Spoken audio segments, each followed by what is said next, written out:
Hello everyone, welcome back to my YouTube channel.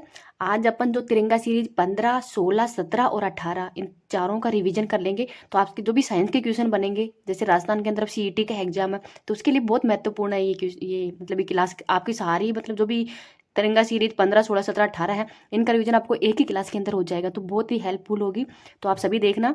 तो करते हैं क्वेश्चन की शुरुआत आज की। परमाणु सिद्धांत। तो परमाणु सिद्धांत किसने दिया था? तो डोल्टन के द्वारा दिया गया था। इलेक्ट्रॉन की खोज तो जे जे थॉम्सन के द्वारा की गई थी। प्रोटॉन की तो गोल्ड स्टीन के द्वारा की गई थी। न्यूट्रॉन की तो चैडविक के द्वारा की गई थी। और नाभिक पर धनावेश होता है, ये रदरफोर्ड के द्वारा बताया गया था। अब आगे देखते हैं समस्थानिक क्या होते हैं। समस्थानिक वो होते हैं जिनका परमाणु क्रमांक समान होता है, तथा समभारिक जिनका परमाणु द्रव्यमान समान होता है, वो होते हैं समभारिक। तथा जो सम न्यूट्रॉनिक, तो सम न्यूट्रॉनिक क्या होते हैं? इन दोनों का अंतर अर्थात परमाणु द्रव्यमान और परमाणु क्रमांक का अंतर ही सम न्यूट्रॉनिक होते हैं। आगे देखते हैं निर्वात के अंदर प्रकाश की चाल है वो कितनी होती है? तो 3 × 10⁸ मीटर प्रति सेकंड होती है। प्रकाश की चाल है जो सबसे अधिकतम कहाँ होती है? तो निर्वात के अंदर ही होती है। तथा ध्वनि की चाल सबसे ज्यादा कहाँ होती है? तो ठोस के अंदर होती है। आगे देखते हैं आवर्ती का मात्रक क्या होता है? तो हेटरेज होता है। धारा का मात्रक एम्पियर होता है। प्रतिरोध का मात्रक ओम होता है। और दूरी का मात्रक है वो है प्रकाश वर्ष। तथा दाब का मात्रक है वो है पास्कल है। और दूरी का सबसे बड़ा मात्रक है वो है पारसेक है। नेक्स्ट देखते हैं सिरका। तो सिरका का फॉर्मूला क्या होता है? CH3COOH। गेलेना का PbS। शुष्क बर्फ का तो CO2। बाहरी जल को D2O कहते हैं। कपड़े धोने का सूत्र कौन सा है? तो कपड़े धोने का है Na2CO3 है। तो ये बहुत बार पूछ लिया जाता है ये क्वेश्चन, तो ये इसको थोड़ा ध्यान रख लेना। आगे देखते हैं नीला थोता का तो कॉपर सल्फेट CuSO4 2H2O होता है। प्लास्टर ऑफ पेरिस का CaSO4 डॉट हाफ H2O होता है। खाने का सोडे का तो NaHCO3। तो खाने का सोडा और धोने का सोडा, इन दोनों को तो आप याद ही रख लेना। मिल्क पोक मैग्नीशिया तो MHOH का होल ट्वाइस है। नाइट्रस ऑक्साइड तो Na2CO3 है। क्लोरोफॉर्म तो क्लोरोफॉर्म ये बेहोश करने के लिए ही इसका उपयोग किया जाता है। आगे देखते हैं एसिटिक अम्ल। तो एसिटिक अम्ल किसमें पाया जाता है? तो सिरका के अंदर पाया जाता है। फॉर्मिक अम्ल ये चींटी के डंक के अंदर पाया जाता है। साइट्रिक अम्ल तो ये नींबू, ये जो भी खट्टे फल होते हैं उनके अंदर ही साइट्रिक अम्ल पाया जाता है। अब आगे देखते हैं लैक्टिक अम्ल दही के अंदर पाया जाता है। एस्कोर्बिक अम्ल तो ये आंवला या नींबू के अंदर पाया जाता है। मेलिक अम्ल ये सेब के अंदर पाया जाता है। ऑक्जेलिक अम्ल तो पालक के अंदर पाया जाता है। टार्टरिक अम्ल तो इमली, अंगूर, इनके अंदर टार्टरिक अम्ल पाया जाता है। तो ये भी याद रख लेना क्योंकि ये भी एग्जाम के अंदर पूछ लिया जाता है। नेक्स्ट देखते हैं परमाणु संयंत्र कहाँ कहाँ पे है। तो केगा परमाणु संयंत्र कर्नाटक के अंदर है। कलपक्कम और कुडनकुलम ये तमिलनाडु के अंदर है। नरोरा परमाणु संयंत्र तो ये उत्तर प्रदेश के अंदर है। तारापुर तो महाराष्ट्र के अंदर है। तथा काकरापार ये गुजरात के अंदर है। तो ये भी इंपॉर्टेंट है, इनको थोड़ा सा याद रख लेना। नेक्स्ट देखते हैं मापक यंत्र और इनका अनुप्रयोग कहाँ किया जाता है। तो इनका ये भी एक क्वेश्चन तो इसके अंदर पूछ लिया जाता है। अब देखते हैं ऑडियोमीटर। तो ऑडियोमीटर के अंदर ही ध्वनि की तीव्रता है वो मापने के अंदर ऑडियोमीटर का उपयोग किया जाता है। ऊंचाई को मापने में अल्टीमीटर का उपयोग किया जाता है। प्रकाश की तीव्रता मापने में लक्स मीटर का प्रयोग किया जाता है। और दूध का जो सापेक्षिक घनत्व है या उसकी शुद्धता मापने के लिए ही लैक्टोमीटर का उपयोग किया जाता है। तरल पदार्थों का घनत्व मापने के लिए हाइड्रोमीटर का उपयोग किया जाता है। हवा की आर्द्रता मापने के लिए ही हाइग्रोमीटर का प्रयोग किया जाता है। गैसों का दाब मापने के लिए मैनोमीटर का प्रयोग किया जाता है। विद्युत धारा की उपस्थिति को जांचने के लिए ही गैल्वेनोमीटर का उपयोग किया जाता है। विद्युत धारा को मापने के लिए एमीटर का उपयोग किया जाता है। वायु की गति मापने के लिए ही एनोमीटर का उपयोग किया जाता है। विभवांतर को मापने में वोल्टमीटर का उपयोग किया जाता है। भूकंप की तीव्रता को मापने के लिए ही सिस्मोग्राफ का उपयोग किया जाता है। आगे और देख लेते हैं ताप को मापने में थर्मामीटर का उपयोग किया जाता है। उच्च ताप को मापने में पायरोमीटर का उपयोग किया जाता है। सोने की शुद्धता को मापने के लिए ही कैरेटमीटर का उपयोग किया जाता है। हृदय की ध्वनि को सुनने के लिए ही स्टेथोस्कोप का उपयोग किया जाता है। रक्तचाप मापने में ही तो स्पिग्नोमोनोमीटर, तो ये वेरी इंपॉर्टेंट, इसको भी याद रख लेना। समुद्र की गहराई को मापने में फेथोमीटर का उपयोग किया जाता है। और ध्वनि की तीव्रता को मापने के लिए ही फोनोमीटर का उपयोग किया जाता है। हृदय की गति मापने में कोर्डियोग्राम का उपयोग किया जाता है। और झूठ है, उस झूठ का पता लगाने के लिए पॉलीग्राफ का टेस्ट, मतलब पॉलीग्राफ टेस्ट किया जाता है झूठ का पता लगाने के लिए। तो ये महत्वपूर्ण जो भी है माप है उनको देख ली है। अब आगे और देखते हैं। अब पूर्ण आंतरिक परावर्तन। तो पूर्ण आंतरिक परावर्तन से संबंधित कौन कौन सी घटनाएं? तो रेगिस्तान के अंदर मरी मृत्तिका का बनना, हीरे का चमकना, पानी के जो बुलबुले हैं उसका चमकना, ये सब पूर्ण आंतरिक परावर्तन के कारण ही होता है। अपवर्तन के कारण होता है तारों का टिमटिमाना, वास्तविक सूर्योदय से पहले ही सूर्य का दिखाई देना, जैसे लाल रंग का दिखाई देता है, वो अपवर्तन के कारण होता है। और प्रकीर्णन के कारण होता है आकाश व समुद्र का रंग नीला दिखाई देना, तो ये नीला दिखाई देना ये प्रकीर्णन के कारण होता है। रबड़ का वल्कनीकरण, तो रबड़ के वल्कनीकरण के अंदर ही सल्फर का उपयोग किया जाता है। और रबड़ है वो मतलब प्राकृतिक रबड़ है वो आइसोप्रीन का क्या होता है, बहुलक भी होता है, तो ये आइसोप्रीन का बहुलक होता है, इसको भी याद रख लेना। नेक्स्ट देखते हैं आप तिरंगा सीरीज नंबर 16, तो इसका रिवीजन कर लेते हैं। इसके अंदर महत्व पादप हार्मोन्स है और ये किसके अंदर उपयोग किया जाता है उनके बारे में देख लेते हैं। ऑक्सीन, ऑक्सीन कोशिकाओं की वृद्धि के अंदर काम आता है। जिब्रेलिन्स तो पौधे के सभी भागों के अंदर वृद्धि करने का काम करते हैं। साइटोकाइनिन्स ये कोशिका विभाजन को बढ़ावा देने के लिए तथा पौधे के अंग निर्माण के अंदर ही उपयोगी है। एब्सिसिकमल तो कोशिका विभाजन को रोकता है। और एथिलीन ये कच्चे फलों को पकाने और वृद्धि अवरोधक हार्मोन्स है। ये कौन से वृद्धि अवरोधक हार्मोन, तो ये एब्सिसिकमल और एथिलीन ये वृद्धि अवरोधक हार्मोन है, जबकि ऑक्सीज, जेब्रेलिन और साइटोकाइनिन ये वृद्धि रोधक हार्मोन है। आगे देखते हैं पादप उत्तक, तो पादप उत्तक कौन कौन से, जाइलम, तो जड़ों से ही पत्तियों तक पानी पहुंचाना है जाइलम का कार्य है और ये ऊर्ध्वाधर रूप से संचरण करता है। फ्लोएम, तो ये भोज्य पदार्थों को पौधों के सभी भागों तक पहुंचाने का कार्य फ्लोएम के द्वारा किया जाता है। नेक्स्ट देखते हैं प्रोलैक्टिक हार्मोन्स कौन से होते हैं, मेमोट्रोपिक हार्मोन्स, तो महिलाओं के अंदर जो दूध ग्रंथियां हैं वो इसी हार्मोन के कारण ही स्रावित होती है। ऑक्सीटोसिन हार्मोन, तो दूध निष्कासन हार्मोन है, तो प्रसव पीड़ा मतलब किस कारण होता है, तो ऑक्सीटोसिन हार्मोन ही प्रसव पीड़ा भी इसी कारण होता है। वेसोप्रेसिन हार्मोन, तो इसकी कमी से ही मूत्र बार बार आता है। और तथा डायबिटीज इंस्पीडियस, तो डायबिटीज का जो इंस्पीडियस है वो वेसोप्रिन हार्मोन्स के कारण होता है। कैल्सिटोनिन हार्मोन, तो ये रुधिर के अंदर कैल्शियम फास्फेट की मात्रा को नियंत्रण करता है।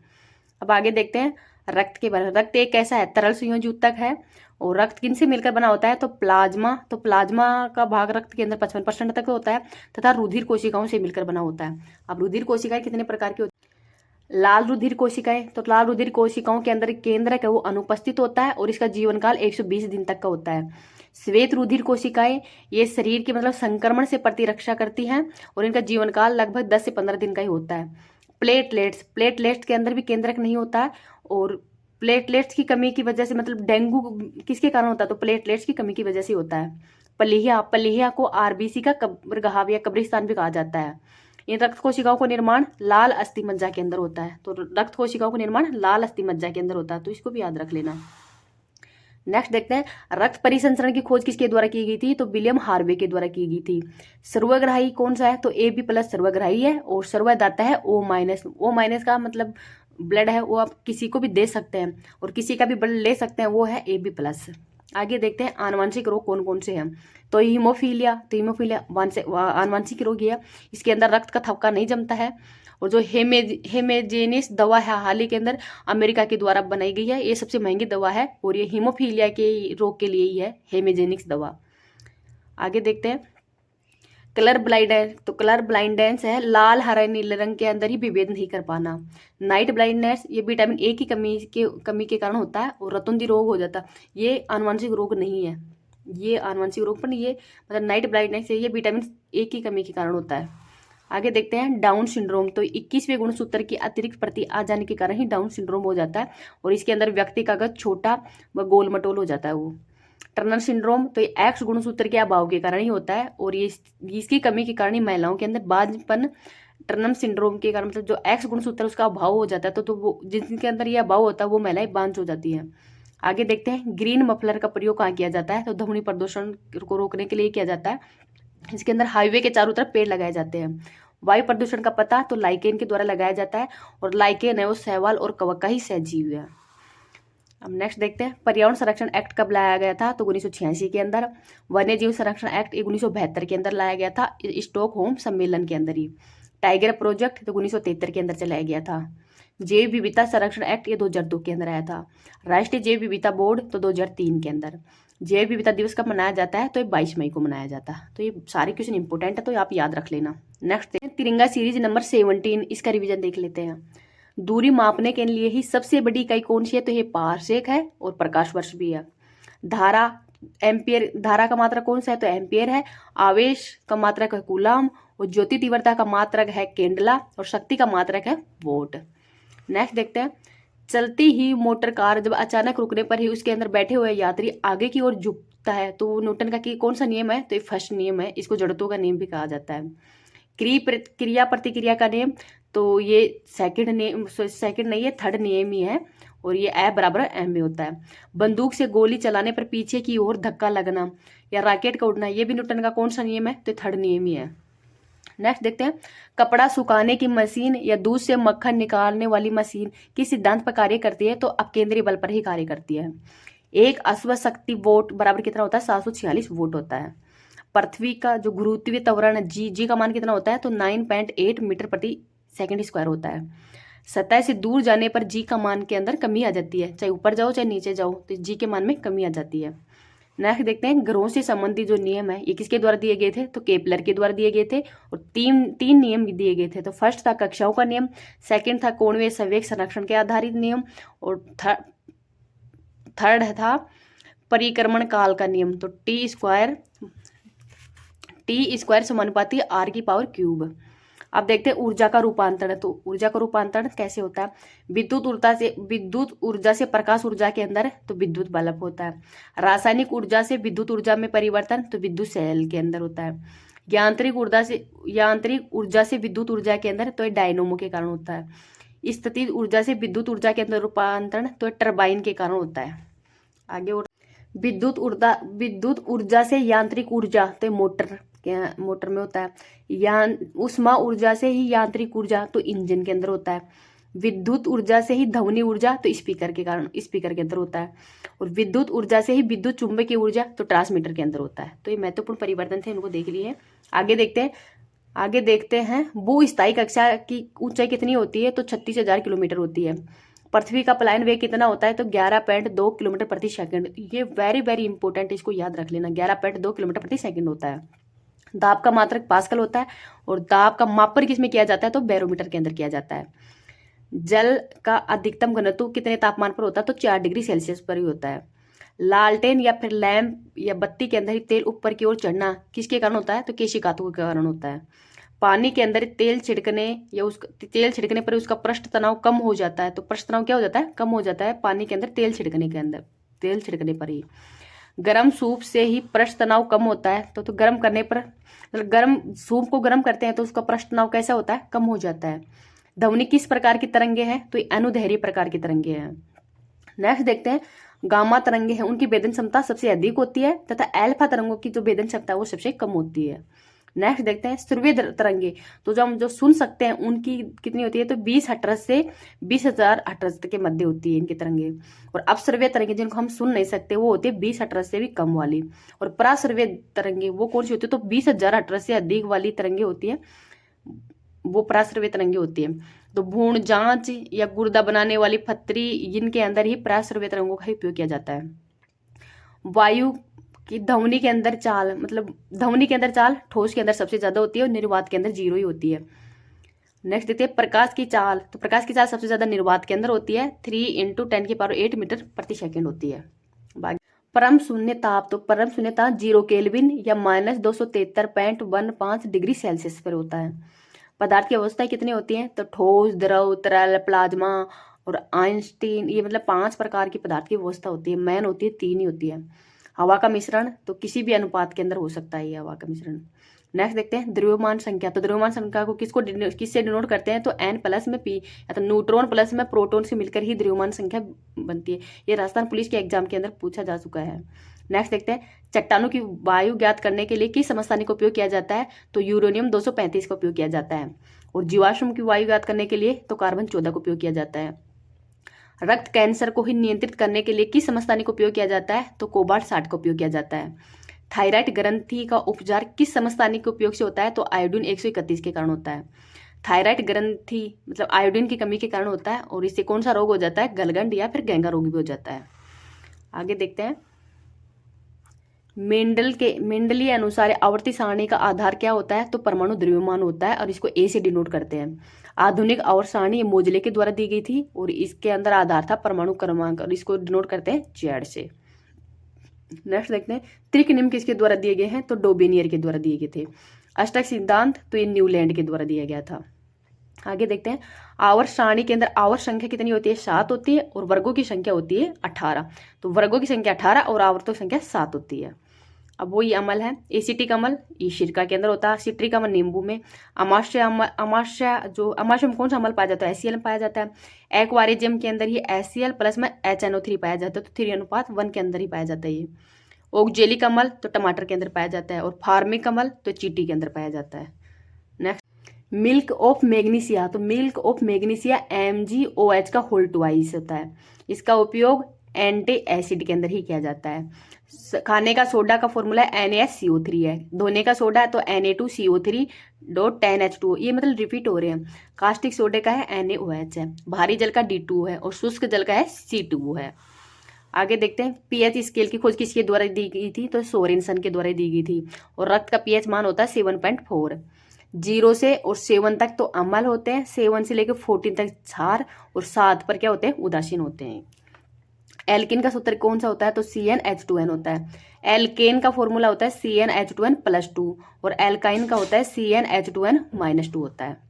ब्यूटेन के अंदर, तो ब्यूटेन का फॉर्मूला कौन सा होता है? ब्यूटेन मतलब 4th नंबर पे आता है ये।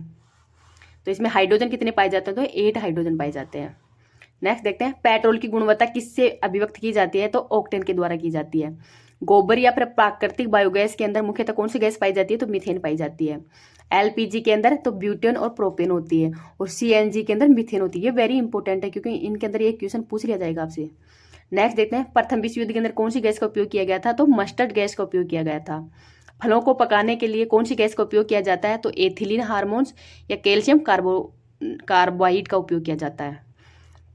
अब आगे देखते हैं, ओजोन संरक्षण, तो ओजोन क्षरण का जो प्रमुख कारण वो कौन सा है? तो क्लोरोफ्लोर या फ्रियोन ही इसका प्रमुख कारण है। ओजोन क्षरण का पहली बार देखने वाला व्यक्ति कौन सा था? तो ये थे फोरमैन थे। ओजोन संरक्षण दिवस का मनाया जाता है 16 सितंबर को मनाया जाता है, और ये प्रोटोकॉल कहाँ पे हुआ था? मॉन्ट्रियल के अंदर ही 16 सितंबर 1987 को, और ये दिवस मनाया जाता है 16 सितंबर को। तो ये वेरी इंपॉर्टेंट, इसको भी याद रख लेना। आगे देख, खाद्य पदार्थों का परिरक्षण, तो ये सोडियम बेंजाइट के द्वारा ही किया जाता है। झूठ पकड़ने के लिए सोडियम पेंटोथोल का उपयोग किया जाता है। तो पेंटोथोल का उपयोग किसमें किया जाता है? झूठ को पकड़ने के लिए। कोयले के प्रकार कौन कौन से? तो एंथ्रेसाइट है, बिटुमिन्स है, लिग्नाइट और पीट है। सबसे बेस्ट कोयला है एंथ्रेसाइट, और सबसे सबसे खराब कोयला है वो पीट है। प्रोड्यूसर गैस कौन सी होती है? तो ये CO प्लस में N2 होती है। जल गैस होती है तो CO प्लस में H2 होती है। नेक्स्ट देखते हैं, सबसे हल्की धातु कौन सी है? तो सबसे हल्की धातु है लिथियम, और सबसे भारी धातु है ओस्मियम। बॉक्साइट किस धातु का आयस्क है? तो एल्यूमिनियम का ही है। केलेमाइन किस धातु का आयस्क है? तो जिंक का है। गेलेना किस धातु का आयस्क है? तो लैंड का है। हेमेटाइट मैग्नेटाइट किस धातु के आयस्क है? तो लोहा के हैं। पिच ब्लेंड, तो पिच ब्लेंड यूरेनियम का है। आगे देखते हैं, जिप्सम का फॉर्मूला कौन सा है? तो CaSO4.2H2 होता है। जिप्सम के अंदर ही जब डेड H2 निकाल देंगे तो ये प्लास्टर ऑफ पेरिस का फॉर्मूला बन जाएगा, CaSO4.12H2 बन जाएगा। नेक्स्ट देखते हैं, उत्कर्ष धातु कौन कौन सी होते हैं? तो सोना और प्लेटिनम उत्कर्ष धातुएं होती हैं। हीटर की जो तार होते हैं वो किसकी बनी होती है? तो नाइक्रोम की बनी होती है। फ्यूज तार Pb प्लस में SN से मिलकर बनी होती है। कृत्रिम वर्षा, तो सिल्वर आयोडाइड के कारण ही कृत्रिम वर्षा होती है। जो चुनाव होते हैं तो अंगुली पर जो निशान है वो किस स्याही से लगाया जाता है? तो AgNO3। फोटोग्राफी के अंदर Ag सिल्वर ब्रोमाइड का उपयोग किया जाता है। क्विक सिल्वर किसे कहते हैं? तो पारा को कहते हैं। सफेद सोना प्लेटिनम को कहते हैं। नीला थोता तो कॉपर सल्फेट को कहते हैं, और इसको तूतिया भी कहा जाता है। चूहा मारने की दवा कौन सी है? तो यह है जिंक फास्फाइड। मोनोजाइट मिट्टी कौन सी धातु से बनी होती है? तो थोरियम से बनती है। तो जो मोनोजाइट मिट्टी कौन सी धातु से बनती है? तो थोरियम से मिलकर बनी होती है। ब्लीचिंग पाउडर का सूत्र कौन सा है? तो CaOCl2, तो ये ब्लीचिंग पाउडर का फॉर्मूला है। लाल दवा का सूत्र तो पोटेशियम परमैंगनेट, तो KMnO4, तो KMnO4 है लाल दवा का सूत्र। पीतल का है तो कॉपर और जिंक। कांसा का है कॉपर प्लस में टिन। जर्मन सिल्वर का है कॉपर प्लस में जिंक प्लस में निकिल। और गन मेटल का है कॉपर प्लस में जिंक प्लस में टिन, तो ये है गन मेटल का। टाका का है टिन प्लस में पारा, तो टिन प्लस में पारा है, ये है टाका का। तो ये वेरी वेरी इंपॉर्टेंट है, इनको याद रख लेना क्योंकि एग्जाम में पूछा जाएगा ये। नेक्स्ट देखते हैं, उड़ते हुए विमान की ऊंचाई के मापने में किसका उपयोग किया जाता है? तो अल्टीमीटर का उपयोग किया जाता है। हवा की गति मापने में एनीमोमीटर यंत्र का उपयोग किया जाता है। वायु दाब मापने के लिए किस यंत्र का उपयोग किया जाता है? तो बैरोमीटर का उपयोग किया जाता है। समुद्र की गहराई मापने में फेदोमीटर का उपयोग किया जाता है। आर्द्रता को मापने में हाइग्रोमीटर का उपयोग किया जाता है। दूर स्थित वस्तुओं का ताप ज्ञात करने के लिए पायरोमीटर का उपयोग किया जाता है। भूकंप पता लगाने के लिए किस यंत्र का उपयोग किया जाता है? तो सिस्मोग्राफ का उपयोग किया जाता है।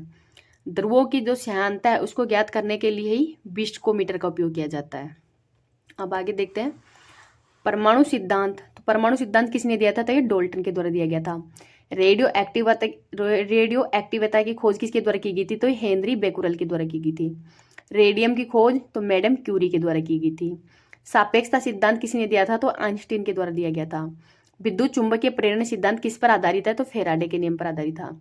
एक्सरे की खोज तो रोटजन के द्वारा की गई थी। नाभिकीय रिएक्टर की खोज तो एनरिको फर्मी के द्वारा की गई थी। भाप इंजन की खोज तो जेम्स वोट के द्वारा की गई थी। दूरबीन की खोज ये गैलीलियो के द्वारा की गई थी। रेडियो की जी मार्कोनी के द्वारा की गई थी। टेलीफोन की खोज ग्राहम बेल के द्वारा की गई है। इलेक्ट्रिक बल्ब की खोज तो एडिसन के द्वारा की गई थी। राडार की खोज तो रॉबर्ट वाटसन के द्वारा की गई है। टाइपराइटर की खोज ये सोल्स के द्वारा की गई थी। फाउंटेन पेन की खोज ये वाटरमैन के द्वारा की गई है। और टेलीविजन की खोज तो ये बेयर्ड के द्वारा की गई थी। तो महत्वपूर्ण जो भी आविष्कार ये खोज करते हैं तो उनका नाम है, आपको एक जगह ही मिल गए, तो आप यहाँ से देख सकते हैं और पढ़ सकते हैं। इनको वेरी वेरी इंपॉर्टेंट है ये। और आपको अगर इसकी पीडीएफ चाहिए तो मैं टेलीग्राम का लिंक है वो डिस्क्रिप्शन में डाल दूंगी, तो वहाँ से आपकी इसकी पीडीएफ भी मिल जाएगी। और आपको अगर मेरा चैनल ये पसंद आ रहा है तो प्लीज़ ज़्यादा से ज़्यादा इसको लाइक शेयर एंड चैनल को सब्सक्राइब जरूर करना। भाग्य और अब देखते हैं तिरंगा सीरीज नंबर 18। तो तिरंगा सीरीज 18 का रिवीजन देख लेते हैं। जीव विज्ञान शब्द का प्रयोग किसके द्वारा किया गया था? तो लेमार्क और ट्रेविनास के द्वारा किया गया था। आधुनिक वर्गीकरण का पिता किसको कहा जाता है? तो ये कैलोनस लीनियस को कहा जाता है।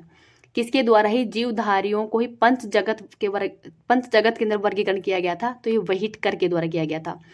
पंच जगत कौन कौन से हैं? तो मोनेरा है, प्रोटोजोआ है, कवक है, पादप है और जंतु है। तो ये पंच जगत है। आगे देखते हैं मधुमक्खी पालन का अध्ययन तो एपीकल्चर कहलाता है। रेशम कीट पालन का अध्ययन तो सेरिकल्चर कहलाता है। कवकों का अध्ययन तो माइकोलॉजी कहलाता है। शैवालों का अध्ययन तो फाइकोलॉजी कहलाता है। पक्षियों का अध्ययन तो ये ओर्नियोलॉजी कहलाता है। कीटों का अध्ययन तो ये एंटोमोलॉजी कहलाता है। कवक कोशिकाओं भित्ति निर्माण कहाँ होता है? तो काइटिन के अंदर ही होता है। पादप कोशिकाओं के भित्ति निर्माण तो सेलुलोज के कारण होता है। कोशिका द्रव और केंद्रक द्रव मिश्रित रूप से कहाँ बनते हैं? तो जीवद्रव्य के अंदर ही मिलते हैं। जीवित कोशिका की खोज सबसे पहले किसने की थी? तो ल्यू वेन होक के द्वारा ही की गई थी। और कोशिका का अध्ययन तो साइटोलॉजी कहलाता है। कोशिका सिद्धांत का प्रतिपादन किसके द्वारा किया गया था? तो स्लाइडन एंड स्वान के द्वारा ही किया गया था। इनको ही कोशिका का सिद्धांत देने के लिए इनको नोबेल पुरस्कार भी दिया गया था। सबसे छोटी कोशिका कौन सी है? तो यह है माइकोप्लाज्म जीवाणु की। सबसे लंबी कोशिका तो न्यूरॉन की है। और सबसे बड़ी कोशिका है शुतुरमुर्ग के अंडा की है। आगे देखते हैं कोशिका झिल्ली कैसी होती है? तो अर्धपारगर्भ में है और ये पादप और जंतु दोनों के अंदर ही पाई जाती है। तारक काय का कार्य क्या है? तो कोशिका विभाजन करता है ये। प्रोटीन की फैक्ट्री तो राइबोसोम को कहते हैं और ये सबसे छोटा कोशिकांग भी है। अल्टमान की खोज तो माइटोकॉन्ड्रिया की खोज ही अल्टमान के द्वारा की गई थी। और माइटोकॉन्ड्रिया को ही पावर हाउस भी कहते हैं। कोशिका का पावर हाउस माइटोकॉन्ड्रिया को ही कहते हैं, माइटोकॉन्ड्रिया को ही कहते हैं। आत्मघाती थैली किसको कहते हैं? तो लाइसोसोम को कहते हैं। प्रकाश संश्लेषण क्रिया कहाँ पे संपन्न होती है? तो पर्णहरित के अंदर होती है और इसमें धातु का उपयोग किया जाता है मैग्नीशियम का ही। नेक्स्ट देखते हैं टमाटर का लाल रंग किसके कारण होता है? तो लाइकोपिन के कारण होता है। डीएनए के अंदर कौन कौन से नाइट्रोजनी क्षारक पाए जाते हैं? तो एडेनिन, ग्वानिन, साइटोसिन और थाइमिन पाए जाते हैं। तो एडेनिन, ग्वानिन, साइटोसिन और थाइमिन पाए जाते हैं। जबकि जब आरएनए उसके अंदर नाइट्रोजन क्षारक तो इसमें भी एडेनिन, ग्वानिन और साइटोसिन के समय इसमें यूरोसिल पाया जाता है और थाइमिन पाया जाता है। डीएनए के अंदर ही जो द्विकुंडलित मॉडल है उसका प्रतिपादन किसके द्वारा किया गया था? तो ये वॉटसन एंड क्रिक के द्वारा किया गया था और 1962 के अंदर इसको नोबेल पुरस्कार भी दिया गया था। आरएनए के अंदर जो थाइमिन है उसके स्थान पर कौन सा नाइट्रोजन क्षारक पाया जाता है? तो यूरोसिल पाया जाता है। एडेनिन, ग्वानिन, साइटोसिन तो सेम पाए जाते हैं डीएनए और आरएनए के अंदर, जबकि जो थाइमिन है वो आरएनए के डीएनए में पाया जाता है। आरएनए के अंदर थाइमिन की जगह यूरोसिल पाया जाता है। केंद्र की खोज किसके द्वारा की गई थी? तो रॉबर्ट ब्राउन के द्वारा की गई थी। समसूत्री विभाजन, एक जनन कोशिका के अंदर कितनी संतति कोशिकाओं का निर्माण होता है? तो इसके अंदर 2 संतति कोशिकाओं का निर्माण होता है। और अर्धसूत्री विभाजन के अंदर एक कोशिका से कितनी कोशिकाओं का निर्माण होता है? तो 4 से होता है, 1 से लेकर 4 कोशिकाओं का निर्माण होता है। आनुवंशिकता का जनक किसको कहते हैं? तो ग्रेगर जॉन मेंडल को कहा जाता है। मनुष्य के अंदर कितनी काई गुणसूत्र होते हैं? तो 46 होते हैं। वायु प्रदूषण संकेतन, तो वायु प्रदूषण का संकेतन लाइकेन से लगाया जाता है, और लाइकेन है वो कवक और शैवाल का ही सहजीवन है। तो लाइकेन किसका सहजीवन है? तो कवक और शैवाल का ही है। आगे देखते हैं, जीवाणु विज्ञान के पिता कौन है? तो ल्यूवेन होक है। रेबीज टीके की खोज किसने की थी? तो लुई पास्चर के द्वारा की गई थी, और इसको रेहेब्डो वायरस के कारण ही होता है ये। वायुमंडलीय नाइट्रोजन का स्थिरीकरण, तो राइजोबियम जीवाणु के कारण होता है। प्रकाश संश्लेषण, तो ऑक्सीजन उत्सर्जन, प्रकाश संश्लेषण के अंदर ही ऑक्सीजन तो उत्सर्जन के अंदर उपयोग किया जाता है, और कार्बन डाइऑक्साइड अवशोषण के रूप में ही। पौधों की वायु का निर्धारण किस विधि के द्वारा किया जाता है? तो ये डेंड्रोक्रोनोलॉजी के द्वारा ही किया जाता है, डेंड्रोक्रोनोलॉजी के द्वारा किया जाता है। जाइलम, तो जाइलम जल को ही जड़ से लेकर पौधों के विभिन्न भागों तक पहुंचाने का कार्य करता है। और फ्लोएम है वो खाद्य पदार्थों को पत्तियों से लेकर पादप तक पहुंचाने का कार्य करता है। वृद्धिरोधक हार्मोन कौन सा है? तो एबीजीसी है क्या है। और फलों को पकाने के लिए कौन सा हार्मोन का उपयोग किया जाता है? तो एथिलीन का उपयोग किया जाता है। आगे देखते हैं, सबसे छोटा पुष्प कौन सा है? तो ये बुल्किया, तो बुल्किया कौन सा है? सबसे छोटा पुष्प है। और सबसे बड़ा पुष्प कौन सा है? तो यह है रेफ्लेसिया, तो रेफ्लेसिया सबसे बड़ा पुष्प है। रक्त का पीएच मान कितना होता है? तो 7.4 होता है, और ये हल्का क्षारीय होता है। आगे देखते हैं, प्लाज्मा के अंदर ही फाइब्रोनिजिन प्रोटीन निकालने के बाद में शेष क्या बच जाता है? तो सीरम शेष बचता है। आरबीसी का कब्रिस्तान कौन सा है? तो प्लीहा को ही आरबीसी का कब्रिस्तान भी कहा जाता है। एनीमिया रोग किसकी कमी के कारण होता है? तो रक्त की कमी के कारण ही होता है। नेक्स्ट देखते हैं, ल्यूकोसाइट किसके कहते हैं? तो डब्ल्यूबीसी को कहते हैं। डेंगू के कारण ही रक्त कणिकाएं, मतलब डेंगू के कारण रक्त कणिकाएं प्रभावित होती हैं, तो प्लेटलेट्स बीमाणुओं के अंदर ही होती है। प्लेटलेट्स की कमी के कारण कोई क्या होता है? डेंगू हो जाता है। रक्त का थक्का किस विटामिन के कारण जमता है? तो विटामिन ए की कमी के कारण होता है। रक्त समूह की खोज किसके द्वारा की गई थी? तो लैंड स्टीनर के द्वारा की गई थी। सर्वदाता O- और सर्वग्राह्य A+ है। RH फैक्टर की खोज किसके द्वारा की गई थी? तो वीनर एंड लैंड स्टीनर के द्वारा की गई थी। तो वीनर और लैंड स्टीनर के द्वारा ही RH फैक्टर की खोज की गई थी। अब आगे और देख लेते हैं, अमाशय के अंदर कौन सा अम्ल पाया जाता है? तो HCl पाया जाता है, और इसका कार्य है प्रोटीन का पाचन करना ही है। लाइपेज एंजाइम का कार्य क्या है? तो वसा का पाचन करना है। मानव शरीर का सबसे कठोर भाग कौन सा होता है? तो इनेमल होता है, दांत के अंदर पाया जाता है ये। टाइलिन और लाइसोजाइम एंजाइम किसके अंदर पाया जाता है? तो लाल ग्रंथि के अंदर पाया जाता है। मानव शक्ति सबसे बड़ी ग्रंथि, तो मानव की सबसे बड़ी ग्रंथि कौन सी है? तो लीवर या यकृत भी कहते हैं इसको। रक्त का थक्का जमाने के अंदर उपयोगी प्रोटीन कौन सा है? तो ये हिपेरिन है, और विटामिन के है। आगे देखते हैं, भोजन में जहर देकर मारे गए व्यक्ति की मृत्यु के कारणों का जांच किस अंग से लगाया जाता है? तो लीवर से ही लगाया जाता है। पूर्ण पाचक रस कौन सा है? तो अग्नाशय ग्रंथि के अंदर ही पाया जाता है पूर्ण पाचक रस, और ये प्रोटीन प्लस में वसा और कार्बोहाइड्रेट का पूर्ण रूप से पाचन करता है। इंसुलिन की कमी से कौन सा रोग हो जाता है? तो मधुमेह या डायबिटीज रोग हो जाता है। रक्त परिसंचरण तंत्र की खोज किसके द्वारा की गई थी? तो विलियम हार्वे के द्वारा की गई थी। आगे और देखते हैं, शिरा रक्त के अंदर ही अशुद्ध रक्त पाया जाता है, और धमनी के अंदर शुद्ध रक्त पाया जाता है। नेक्स्ट देखते हैं, हृदय कितनी बार धड़कता है? तो हृदय की एक धड़कन 70 मिनट के अंदर धड़कते हैं। 70 मिनट नहीं है, सॉरी, ये मिली बार के अंदर धड़कता है।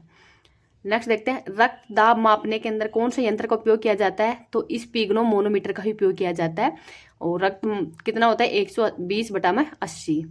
नेक्स्ट देखते हैं, किडनी की जो कार्यात्मक इकाई कौन सी है? तो यह नेफ्रॉन। मूत्र का रंग हल्का पीला किस वर्ण के कारण होता है? तो यूरोक्रोम के कारण ही होता है। EEG का प्रयोग क्यों किया जाता है? तो मस्तिष्क का अध्ययन करने के लिए ही EEG का प्रयोग किया जाता है। शरीर का संतुलन बनाने के लिए मस्तिष्क का कौन सा भाग प्रयोग किया जाता है? तो सेरिबेलम का ही उपयोग किया जाता है। जांघ की हड्डी को क्या कहते हैं? तो फीमर कहते हैं, और ये सबसे लंबी हड्डी है। और कान की हड्डी को स्टेपीज कहते हैं, और ये सबसे छोटी हड्डी है। नेक्स्ट देखते हैं, अस्थि को अस्थि से कौन जोड़ता है? तो लिगामेंट कहते हैं इसको। पसलियों की संख्या कितनी है अपने अंदर? तो 24 होती है। दूध निष्कासन हार्मोन कौन से हैं, तो ऑक्सीटोसिन हार्मोन है और ये पीयूष ग्रंथि के अंदर ही पाया जाता है। एडीएच हार्मोन का स्राव कहाँ होता है, तो ये भी पीयूष ग्रंथि के अंदर ही होता है और इसकी फुल फॉर्म है एंटी डाईयूरेटिक हार्मोन्स। वर्दी हार्मोन किस ग्रंथि के अंदर होता है, तो ये भी पीयूष ग्रंथि के अंदर ही होता है। जड़ मानवता तथा घेंगा रोग किस हार्मोन की कमी के कारण होता है, तो थायरोक्सिन हार्मोन की कमी के कारण ही होता है। रुधिर के अंदर ही जो कैल्शियम है उसकी मात्रा को नियंत्रित करने के लिए पैराथायराइड ग्रंथि का उपयोग, पैराथायराइड ग्रंथि का कौन सा हार्मोन निष्कासित होता है, तो कैल्सिटोसिन हार्मोन कैल्सिटोसिन हार्मोन वो निष्कासित होता है। रुधिर के अंदर जो कैल्शियम की मात्रा है उसको नियंत्रित करने के लिए पैराथायराइड ग्रंथि के अंदर कौन सा हार्मोन निष्कासित होता है, तो कैल्सिटोसिन हार्मोन ही निष्कासित होता है। अब आगे और देख, आपातकालीन हार्मोन या फिर फाइट और फ्लाइट हार्मोन, ये कौन सा हार्मोन को कहते हैं, तो आपको ये कमेंट बॉक्स के अंदर देना है। तो आपातकालीन हार्मोन या फाइट और फ्लाइट हार्मोन किसको कहा जाता है। एस्ट्रोजन या प्रोजेस्टेरोन हार्मोन तो ये मादा के अंदर पाए जाते हैं। टेस्टोस्टेरोन हार्मोन ये पुरुष के अंदर पाए जाते हैं। ऑक्सीजन परिवहन के लिए ही हीमोग्लोबिन के अंदर, मतलब कौन सा, हीमोग्लोबिन के अंदर ही ऑक्सीजन परिवहन होता है। CO2 का 70% परिवहन किस रूप के अंदर होता है, तो बाइकार्बोनेट के रूप में होता है। आगे देखते हैं, पाइरूबिक अम्ल का निर्माण किस प्रकार के श्वसन में होता है, तो ऑक्सी श्वसन के अंदर ही होता है। मनुष्य और पादपों के अंदर श्वसन के दौरान कौन से गैस का अवशोषण होता है, तो ऑक्सीजन का, मतलब CO2 का होता है। ऊर्जा मुद्रा ATP यानी माइक्रोकांडिया के अंदर ही होता है ATP ऊर्जा। ग्लूकोज व फ्रक्टोज के मिलने से कौन सी शर्करा बनती है, तो सुक्रोज बनती है। ग्लूकोज प्लस में ग्लूकोज के मिलने से माल्टोज बनता है और ग्लूकोज प्लस में गैलेक्टोज के मिलने से कौन सा शर्करा बनती है, तो ये आपको कमेंट बॉक्स के अंदर बताना है। नेक्स्ट देखते हैं, प्रोटीन शब्द का प्रयोग सबसे पहले किसके द्वारा किया गया था, तो वर्जिलियस के द्वारा ही किया गया था। टेबल शुगर तो सुक्रोज को कहते हैं, ब्रेन शुगर तो गैलेक्टोज को कहते हैं और फ्रूट शुगर ये फ्रुक्टोज को कहते हैं, तो फ्रक्टोज को फ्रूट शुगर कहते हैं। ये वेरी इंपॉर्टेंट है, इसको पूछा जाता है एग्जाम के अंदर ये। नेक्स्ट देखते हैं, क्वासी ओरकर या मार्मस रोग ये किसके कारण होते हैं, तो प्रोटीन की कमी के कारण ही होते हैं। रोतुंदी रोग ये विटामिन ए की कमी के कारण होता है। विटामिन B12 के अंदर ही कौन सी धातु पाई जाती है, तो कोबाल्ट धातु पाई जाती है और इसका वैज्ञानिक नाम है साइनोकोबाल्विन। विटामिन C का वैज्ञानिक नाम है एस्कोर्बिक अम्ल और इसकी कमी से रोग कौन सा होता है, तो स्कर्वी रोग हो जाता है। नेक्स्ट देते हैं, विटामिन D की कमी से कौन सा रोग होता है, तो रिकेट्स रोग हो जाता है और इसको कैल्सिफोरोल इसका वैज्ञानिक नाम है। विटामिन E की कमी से बांझपन हो जाता है और इसका वैज्ञानिक नाम है टोकोफेरोल। विटामिन K की कमी से, तो विटामिन K का जो वैज्ञानिक नाम वो कौन सा है, तो फिलाक्विनोन है, तो फिलाक्विनोन विटामिन K का नाम है। इसकी कमी से रक्त का थक्का नहीं जम पाता, तो हीमोफीलिया रोग किसके कारण होता है, विटामिन K की कमी के कारण ही होता है। अभी आज की क्लास जो भी साइंस के क्वेश्चन से करवाए थे सर के द्वारा, तो वो अपन एक ही क्लास के अंदर अभी तक रिवीजन कर लिए हैं। तो आपको अगर ये मेरी पसंद आ रही है वीडियो, तो इसको ज़्यादा से ज़्यादा लाइक एंड शेयर करना, चैनल को सब्सक्राइब करना। इसकी PDF की लिंक है, टेलीग्राम की लिंक है, वो मैं डिस्क्रिप्शन में डाल दूंगी, तो वहाँ से आप इसकी PDF प्राप्त कर सकते हैं। Thank you.